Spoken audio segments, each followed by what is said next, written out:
Azərbaycan Yazıçılar Birliyində yazıçı, publisist, jurnalist Həbib Əliyevin Krım Radiosunda Azərbaycan Ziyalıları kitabının 6-cı nəşrinin təqdimat mərasimi keçirilib. Mərasimdə Azərbaycan Yazıçılar Birliyinin üzvləri, tanınmış elm, mədəniyyət və ictimai xadimlər iştirak edib. Ona görə də ömrünün böyük bir hissəsini Krımda yaşamalı oldu.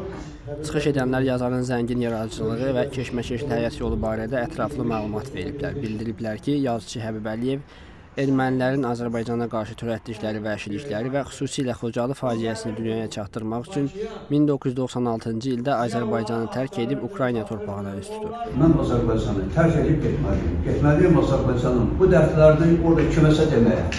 5 adama desəm, o da gələr başqasına deyir, olar onun nəfərli. 1997-ci ilin mart ayında Azərbaycan Qobustan proqramının əsasını qoyur. Ermənilərin hədələrinə, təzyiqinə baxmayaraq o geri çəkilmədən radio işini uğurla davam etdirir. Azərbaycan həqiqətlərini dünyaya çatdırır. Hətta həmən qəzeti Həbib müəllimin özünə təqdim eləmişdim və heç təsəvvür etməzdim ki, bugün mən burada özü axtarırdım Həbib müəllimi. Bugün mən burada onunla rastlaşacağam. Qeyd ediblər ki, Qobustan proqramı həmçinin Azərbaycan və Ukrayna arasında bir dostluq körpüsü rolunu da oynayıb.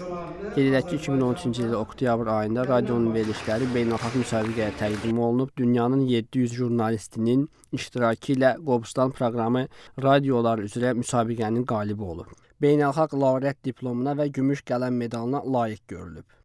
Həbib müəllim Ukraynada yaradıcılığını ümumiyyətlə Azərbaycana həsr edib. Çox böyük işlər görübdür. Çap elədiyi kitablar, səsləndirdiyi verilişlər artıq bizim Qızıl fondumuza daxil olmuşdur. Azərbaycanlı gənclər, uşaqlar, ağsaqqallar, ağbirçəklər Həbib Əliyevin adını böyük hörmətlə çəkirlər. Keçdiyi yol böyük bir filmin ssenarisidir. Hazır ssenaridir.